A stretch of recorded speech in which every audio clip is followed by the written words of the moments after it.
കൂടിയാണ്, വ്യക്തിപരമായുള്ള നേതാക്കളുടെ ആഹ്വാന പ്രകാരവും അതോടൊപ്പം തന്നെ അവരുടെ രാഷ്ട്രീയ പ്രസ്ഥാനത്തോടുള്ള ബോധ്യം കൊണ്ടുകൂടിയാണ് ആളുകൾ ഈ സംഭാവന നൽകുന്നത്. ഇപ്പോൾ KPCC അധ്യക്ഷന്റെയും പ്രതിപക്ഷ നേതാവിന്റെയും സംയുക്ത അക്കൗണ്ട് ആയാൽ പോലും ആ അക്കൗണ്ട് അവർക്ക് പേഴ്സണലായി കിട്ടിയ പണമല്ലത്, ഒരു നാടിന്റെ പുനർനിർമ്മാണത്തിന് വേണ്ടി ജനങ്ങൾ നൽകിയ സംഭാവനയാണത്. ആ കണക്കുകൾ അവർ ക്ലിയർ ആക്കിയേ മതിയാകൂ. ഓഡിറ്ററുടെ കയ്യിൽ കണക്കുകൾ ഉണ്ടായിട്ടും എന്തുകൊണ്ട് അപ്പോൾ അത് നേതാക്കൾക്ക് പറയാൻ കഴിയുന്നില്ല എന്നുള്ളത് ഇതുവരെ വന്നതിനേക്കാളും ഗുരുതരമായ ആർഗ്യുമെന്റ് ആണ്.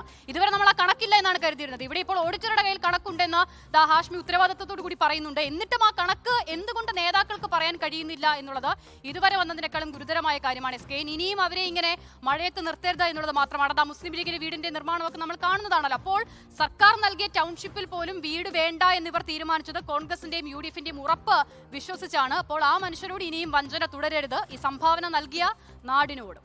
സത്യവാങ്മൂലത്തിലെ കാര്യം ക്ലിയർ ചെയ്യാം എന്ന് പറഞ്ഞാൽ ഇവിടെ ഒരു കാര്യം തർക്കമില്ല. വയനാട് വിരിച്ച പണം എത്രയാണെന്നും അത് കൊടുത്ത കോൺട്രാക്ടർക്ക് എത്ര രൂപ കൊടുത്തുവെന്നും ഈ ആപ്പ് മെയിൻ്റെയിൻ എത്ര രൂപ കൊടുത്തു ബാക്കി തുക എത്രയാണെന്നും പറയാനുള്ള ബാധ്യസ്ഥത കോൺഗ്രസിനുണ്ട്. അത് രക്തസാക്ഷി ഫണ്ട് അവർ കൊടുക്കുന്നില്ലല്ലോ എന്ന വാട്ടബോട്ടറി പറയേണ്ട കാര്യമില്ല. അവരങ്ങനെ കൊടുക്കുന്നില്ലെങ്കിൽ ഇവർ കൊടുത്തുകൂടാ എന്നൊന്നുമില്ലോ SKN. രണ്ടാമത്തെ കാര്യം, നമ്മൾ ഇവിടെ ഇതൊക്കെ പറയുമ്പോഴും സത്യവാങ്മൂലത്തിൽ എന്തെങ്കിലും പിഴവ് കണ്ടെത്തി VD സതീശന്റെ നാമനിർദ്ദേശ പത്രിക തള്ളിക്കുക എന്നുള്ളത് നമ്മുടെ ആരുടെ ആവശ്യമല്ല. അത് LDFന്റെയും BJPയുടെ ആവശ്യമാണ്. അല്ലെന്നുണ്ടെങ്കിൽ LDF സ്ഥാനം തള്ളിക്കുക എന്ന് പറഞ്ഞാൽ അങ്ങനെയാണല്ലോ രീതി, രാഷ്ട്രീയ രീതി. ഇത്രമാത്രം ആഴത്തിൽ ഗവേഷണം നടത്തി VD സതീശൻ അഭിഭാഷകനാണെന്നും അഭിഭാഷകന്റെ വരുമാനം അതിൽ ഉൾപ്പെടുത്തിയിട്ടില്ലെന്നും പറയുന്ന ആൾക്കാർക്ക് ഇത്രയും ഗുരുതര കാര്യങ്ങൾ കണ്ടെത്തിയിട്ടും അവരവിടെ പറയാതിരിക്കുന്നത് ബോധപൂർവ്വമാണെന്ന് കരുതാവോ? SKN LDFന്റെ അഭിഭാഷകരാണുള്ളത്, ഉറപ്പായ അഭിഭാഷകരാണുള്ളത്. അഭിഭാഷകർക്ക് ബോധമില്ലാത്തവർ, നല്ല ബോധമുള്ള നല്ല ഷാർപ്പായ അഭിഭാഷകരാണ് അവിടെ പോയി നിൽക്കുന്നത്. കാര്യം ഇത് ഏറ്റവും നിർണായകമായ ഇലക്ഷനാണ്. അവിടെ പത്രിക തള്ളിപ്പോകുന്ന അംഗീകരിക്കാൻ കഴിയില്ല. അപ്പോൾ അവർക്ക് അത്ര അറിയാനിട്ടാണോ? അപ്പോൾ ഇത് സാങ്കേതികമായി ടെക്നിക്കലി ഇത് നിൽക്കില്ല. രണ്ടാമത്തെ കാര്യം, SKN ഇത് ഒരാളുടെ വ്യക്തിപരമായിട്ടുള്ള ആസ്തിയും കുടുംബമാണ്, ആസ്തിയാണ് കാണിക്കേണ്ടത്. ഇപ്പം VD സതീശൻ കാണിക്കാവുന്നതിന് കാണിക്കാവുന്ന വെച്ച് എന്താ സംഭവിക്കുക? അത് ഈ പറയുന്ന KPCC അധ്യക്ഷൻ XY അദ്ദേഹത്തിന്റെ കൂടെ പേരുള്ളതാണ്. അതങ്ങനെ എന്റെ വ്യക്തിപര അക്കൗണ്ടിലേക്ക് ആവുക, ആ പ്രശ്നത്തിലുണ്ട്. അതുകൊണ്ട് ഡിസ്ക്ലൈമർ കൊടുത്തിട്ടുണ്ട്. ഓക്കെ ഗോപി, നമുക്ക് ഈ ചർച്ചയിൽ എനിക്കിതിൽ ഒറ്റ കാര്യമേ പറയാനുള്ളൂ. അതായത് ലീഗിനെ ആശ്രയിച്ച് അല്ലെങ്കിൽ അവരെ ആശ്രയിച്ച് പിന്നെ വീട് പ്രതീക്ഷിച്ച് നിൽക്കുന്ന ആൾക്കാർ തിണ്ണയിൽ നിൽക്കുന്ന അല്ലെങ്കിൽ പുറത്ത് നിൽക്കേണ്ടി വരുന്ന അവസ്ഥയും സർക്കാരിന്റെ ടൗൺഷിപ്പിന്റെ കാര്യത്തിൽ എല്ലാവർക്കെല്ലാം ഭദ്രമായി എന്നും നമ്മൾ കാണേണ്ട കാര്യമില്ല. കാരണം സർക്കാരിന്റെ വയനാട് ടൗൺഷിപ്പ് അവരെ പറഞ്ഞ സമയത്ത് പൂർത്തിയാക്കുമോ എന്ന് ഉറപ്പ് പറയാൻ നമുക്ക് ആർക്കും പറ്റുന്നില്ല.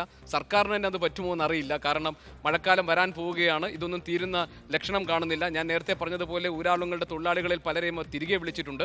അപ്പോൾ യഥാർത്ഥത്തിൽ വയനാട് ടൗൺഷിപ്പ് എന്നത് വലിയ മേന്മയായി സർക്കാർ അവതരിപ്പിക്കുമ്പോഴും ഈ സംഭവം നടന്ന് 2 കൊല്ലം കഴിയുമ്പോഴും അവർക്ക് ആർക്കും ഒരു വീട്ടിൽ കയറി സുരക്ഷിതമായ ഒരു കൂരയ്ക്കുള്ളിൽ കഴിയാൻ പറ്റിയിട്ടില്ല. അത് ഉത്തരവാദിത്തപ്പെട്ട ഇപ്പോൾ വലിയ വികസന പ്രവർത്തനങ്ങളുടെ കാര്യമൊക്കെ പറയുന്നുണ്ടല്ലോ. ഈ സർക്കാർ അടിസ്ഥാനപരമായി ആദ്യം ചെയ്യേണ്ടത്, മുന്തിയ പരിഗണനയിൽ ചെയ്യേണ്ടിയിരുന്ന കാര്യം ഈ മുണ്ടക്കൈ, കേരളം കണ്ടതിൽ വെച്ച് ഏറ്റവും വലിയ ദുരന്തങ്ങളിൽ ഒന്നായ മുണ്ടക്കൈ ചുരൽമല ദുരന്ത ബാധിതരുടെ പ്രശ്നങ്ങൾ പരിഹരിക്കുക എന്നുള്ളതാണ്.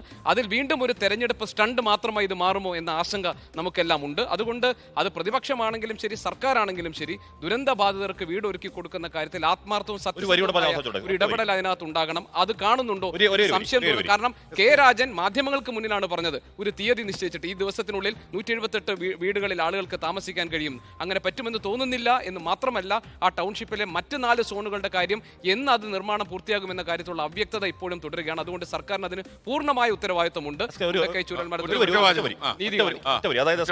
നമ്മൾ പല സ്ഥലങ്ങളും റിപ്പോർട്ട് ചെയ്യാൻ പോയിട്ടുണ്ടെങ്കിലും അവിടെ നിന്ന് ഹൃദയത്തിലേക്ക് എടുത്തു വെച്ച കുറച്ച് മനുഷ്യരുള്ളത് വയനാടാണ്. എന്ന് പറഞ്ഞാൽ എല്ലാ 1-2 ആഴ്ചകൾ കൂടി വിളിക്കുകയും സംസാരിക്കുകയും എന്താവും ചെയ്യുകയും ചോദിക്കുന്ന കുറേയധികം സുഹൃത്തുക്കൾ, ആഴത്തിലുള്ള സൗഹൃദങ്ങൾ റിപ്പോർട്ടിംഗ് കാര്യങ്ങൾ അവിടെ നിന്ന്. കാര്യം അവരുടെ അത്രയും വേദനയിൽ നമ്മൾ ആ ദിവസം അവരുടെ കൂടെ നമ്മൾ കരഞ്ഞുകൊണ്ട് നിന്നാണ് അവിടെ. അതുകൊണ്ടാണ് അപ്പോൾ അവർ പലരും വിളിക്കുന്നുണ്ട്. അവിടെ പണി ഇപ്പോഴും നടന്നുകൊണ്ടിരിക്കുകയാണ്. അവരുടെ വീട് പാലുകാച്ചൽ, അതിലൊരു കുടുംബം എന്നെ ഉറപ്പായും വീട് പാലുകാച്ചൽ വന്നിരിക്കണം എന്ന് കണ്ടച്ച പറഞ്ഞിട്ടുണ്ട്. അപ്പോൾ പാലുകാച്ചൽ എന്ന് കയറാൻ പറ്റും എന്ന കാര്യത്തിൽ അവർക്ക് ഉറപ്പില്ല. അങ്ങനെ പ്രശ്നമുണ്ട് എന്ന് പറയുമ്പോൾ പോലും SKN അവിടെ ഒരു ടൗൺഷിപ്പ് ഉണ്ട്. അവിടെ ഒരു ടൗൺഷിപ്പ് എന്താണ്, അതിൻ്റെ 90% പണിയും പൂർത്തിയായി നിൽപ്പുണ്ട്. അപ്പോൾ അതിൽ നമ്മൾ സർക്കാരിനെ മുക്തകണ്ഠം അഭിനന്ദിക്കുമ്പോൾ തന്നെ SKN സർക്കാർ എന്ന് പറയുന്ന സംവിധാനത്തോട് ചോദിക്കുന്ന അതേ ഗ്രാവിറ്റിയിൽ പ്രതിപക്ഷത്തോട് ചോദിക്കേണ്ട കാര്യമുണ്ടോ? കാര്യം എന്താണ്? പ്രതിപക്ഷം ഒരു കോൺഗ്രസ് ഒരു പാർട്ടിയാണ്, അല്ലെങ്കിൽ പാർട്ടികളുടെ സഞ്ചയമാണ്. സർക്കാർ ഒരു സംവിധാനമാണ്, സർക്കാരിന് ഒരു ഫണ്ടുണ്ട്. ആ സർക്കാരിൻ്റെ ഫണ്ടിലേക്ക് മുഖ്യമന്ത്രി ചോദിക്കുന്നത് കേരളം ചോദിക്കലാണ്. കേരളം ചോദിക്കുമ്പോൾ കേരള ജനത ഒന്നാകെ പണം ഇട്ട് കൊടുക്കുകയാണ് അങ്ങോട്ടേക്ക്.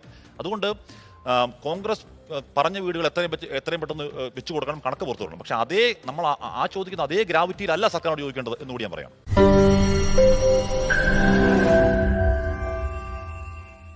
ലോകത്തെവിടെയായാലും ഏത് സമയത്തും 24 വാർത്തകളും ഓഗ്മെന്റഡ് റിയാലിറ്റി പാക്കേജുകളും എക്സ്പ്ലെയിനറുകളും വിശദമായി കാണാൻ ഞങ്ങളുടെ യൂട്യൂബ് ചാനൽ നിങ്ങൾക്ക് സബ്സ്ക്രൈബ് ചെയ്യാം.